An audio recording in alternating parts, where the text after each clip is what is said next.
How many people do you know that have lived to the age of over 100, have been healthy the whole time, and then have died peacefully in their sleep?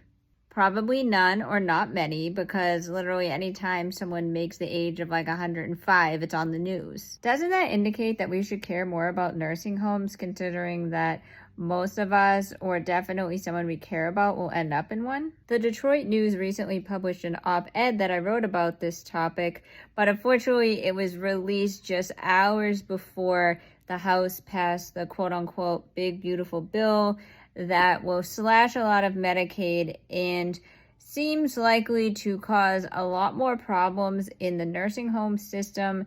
And the biggest fear in my op-ed is that a lot more people who can live successfully in the community with the help of home health care aides and other support systems will be forced into nursing homes, even though economically this is not a good idea. And nursing homes are already in bad shape. People do know this, even though they don't care about improving it.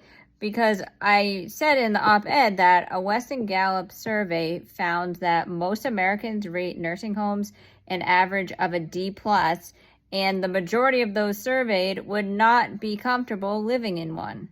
A lot of cultures don't even believe in nursing homes, so I think a lot of this comes back to Americans' belief in productivity equaling value. So while I do believe that family members should be more accountable and just straight up caring, I think there does need to be a system in place for one, people who don't have family members. Two, people whose family are abusive, which is common in the disability community. And just for other reasons as well. Sometimes people do need specialized care in a facility if they have a lot of violent tendencies, and there are just other situations where these systems do need to be in place, but having them be in squalor is unethical at best.